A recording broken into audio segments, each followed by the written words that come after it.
Hello friends, welcome back to twin talks. Baby girl, Nivin Pauly നായകനായി ബോബി സഞ്ജയ് എന്നിവർ ചേർന്ന് തിരക്കഥ എഴുതി അരുൺ വർമ്മ സംവിധാനം ചെയ്ത ഏറ്റവും പുതിയ സിനിമ ഇന്ന് തിയേറ്ററുകളിൽ എത്തിയിരിക്കുകയാണ്. പടം ഫസ്റ്റ് ഷോ തന്നെ പോയി കണ്ടു. പടത്തെപ്പറ്റി പറയുകയാണെന്നുണ്ടെങ്കിൽ അതിഗംഭീര സിനിമ എന്ന് വേണമെങ്കിൽ പറയാം.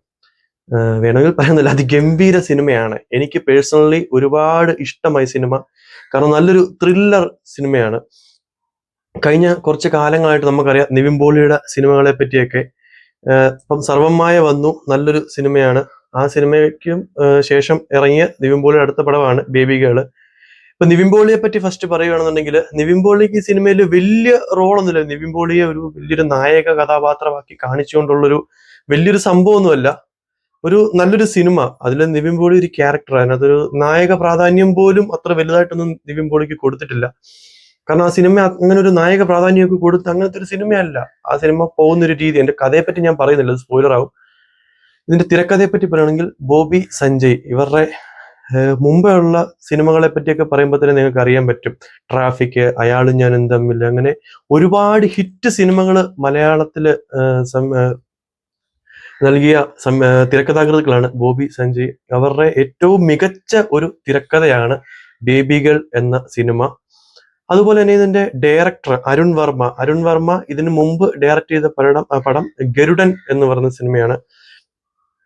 അപ്പൊ അദ്ദേഹത്തിന്റെ രണ്ടാമത്തെ സിനിമയാണ് ബേബി ഗേൾ. ഡയറക്ഷനും അടിപൊളിയായിട്ടുണ്ട്. പിന്നെ ഇതിന്റെ ക്യാമറ ചെയ്തിരിക്കുന്നത് ഫായിസ് സിദ്ദിഖ് എന്ന് പറയുന്ന ആളാണ്.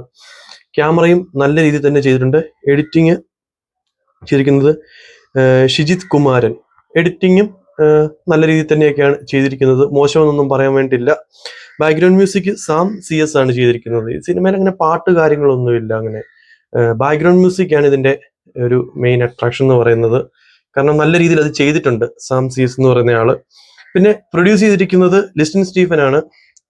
മാജിക് ഫ്രെയിംസിന്റെ ബാനറിലാണ് പടം ഇറങ്ങിയിരിക്കുന്നത്. ലിസ്റ്റിൻ സ്റ്റീഫന്റെ ഒരു ഇടയ്ക്കൊരു ഇച്ചിരി വിവാദമൊക്കെ ആയ ഒരു സംഭവമൊക്കെ ഉണ്ടായിരുന്നു. ഒരു നിവിൻ പോളിയെ പറ്റിയൊക്കെയുള്ള ഒരു പരാമർശവും കാര്യങ്ങളൊക്കെ, അങ്ങനെ കുറച്ച് കോൺട്രവേഴ്സി ഒക്കെ ഉണ്ടായിരുന്നു. എന്നാൽ അതൊന്നും ഈ പടത്തിനെ യാതൊരു രീതിയിലും ബാധിച്ചിട്ടുള്ളതായിട്ടൊന്നും എനിക്ക് തോന്നുന്നില്ല. നിവിൻ പോളിയുടെ ഒരു കംബാക്ക് ആണ് ഇപ്പം നടന്നുകൊണ്ടിരിക്കുന്നത്. ഇപ്പൊ സർവമായ, അപ്പൊ അത് കഴിഞ്ഞിട്ട് ഇപ്പം ബേബി ഗേള്. ഒരു നായകന് ഒരുപാട് പ്രാധാന്യമുള്ള ഒരു സിനിമ അല്ലെങ്കിൽ ഇതൊരു നിവിൻ പോളി സിനിമ തന്നെയാണ്. പടത്തിന്റെ കഥയെപ്പറ്റി ഞാൻ ഒന്നും പറയുന്നില്ല, കാരണം ഒരു ത്രില്ലറാണ്. അത് നിങ്ങൾ തിയേറ്ററിൽ തന്നെ പോയി കാണുക. അത്രയ്ക്ക് നല്ലൊരു സിനിമയാണ്. എനിക്ക് അതുപോലെ ഇഷ്ടപ്പെട്ടതുകൊണ്ടാണ് ഞാൻ അങ്ങനെ പറയുന്നത്. എൻ്റെ പേഴ്സണൽ അഭിപ്രായമാണ്. ഞാൻ കഴിഞ്ഞ വീഡിയോയിൽ പറഞ്ഞ പോലെ തന്നെ സിനിമയുടെ അഭിപ്രായങ്ങൾ പലർക്കും പല രീതിയിലാണ്. ചിലർക്ക് ഇഷ്ടപ്പെട്ടെന്ന് വരാം, ചിലർക്ക് ഇഷ്ടപ്പെട്ടില്ല എന്ന് വരാം. പിന്നെ ഇതിന്റെ ഒരു തിരക്കഥ തന്നെയാണ് സിനിമയുടെ ഒരു മെയിൻ അട്രാക്ഷൻ. പിന്നെ അഭിനയിച്ചിരിക്കുന്നവര് നിവിൻ പോളിയെ കൂടാണ്ട് നമ്മുടെ ഷമ്മി തിലകന്റെ മകനായിട്ടുള്ള അഭിമന്യു ഷമ്മി തിലകൻ നല്ല ഗംഭീര ഒരു വേഷം ചെയ്തിട്ടുണ്ട്. പോലീസുകാരനായിട്ടാണ് നല്ലൊരു വേഷം ചെയ്തിട്ടുണ്ട്. പിന്നെ സംഗീത് പ്രതാപ്, നമുക്കറിയാം സംഗീത് പ്രതാപ് എഡിറ്റർ ആയിരുന്നു. അദ്ദേഹം കൂടുതലായിട്ടും ആക്ടിങ്ങിലേക്ക് മാറിയിരിക്കുകയാണ്. അദ്ദേഹം നല്ല റോളാണ് അദ്ദേഹത്തിന് കിട്ടിയിരിക്കുന്നത്. പിന്നെ എടുത്ത് പറയേണ്ട ഒരു അഭിനയം കാഴ്ചവെച്ചിരിക്കുന്നത് ലിജോമോളാണ്. ലിജോമോൾ നമുക്കറിയാം, അവര് കട്ടപ്പനയിലെ ഋതിക് റോഷനിലൂടെ വന്നതിന് ശേഷം പിന്നീട് അവരുടെ ഒരു ഗ്രാഫ് മുകളിലേക്ക് പോവുകയാണ് ചെയ്തിട്ടുള്ളത്. അവർ ഈ സിനിമയിൽ നല്ലൊരു റോളാണ് ചെയ്തിരിക്കുന്നത്. അത് അവർ നല്ല രീതിയിൽ തന്നെ ചെയ്തിട്ടുണ്ട്. പിന്നെ ബേബി ഗേളായിട്ട് വരുന്നത് രുദ്ര എന്ന് പറയുന്നൊരു കുഞ്ഞാണ്.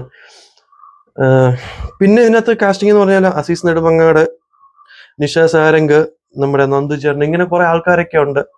അവർക്കൊക്കെ ചെറിയ ചെറിയ റോളുകളൊക്കെയാണ്. എന്നിരുന്നാലും എന്താണ് പറയുന്നത്, ഈ സിനിമ അങ്ങനെ ഒരു ക്യാരക്ടർ ബേസ്ഡ് ഒരു സിനിമ, അങ്ങനെ കഥയിലാണ് ആ സിനിമയുടെ ഏറ്റവും വലിയൊരു ഇതിരിക്കുന്നത്. അതുകൊണ്ട് തന്നെ കഥയെപ്പറ്റി ഞാൻ കൂടുതലൊന്നും പറയാത്തത്. നിങ്ങൾക്ക് എന്തായാലും ഇത് തിയേറ്ററിൽ പോയി കാണുന്നതുകൊണ്ട് പൈസ നഷ്ടമൊന്നും വരുമെന്ന് എനിക്ക് തോന്നുന്നില്ല.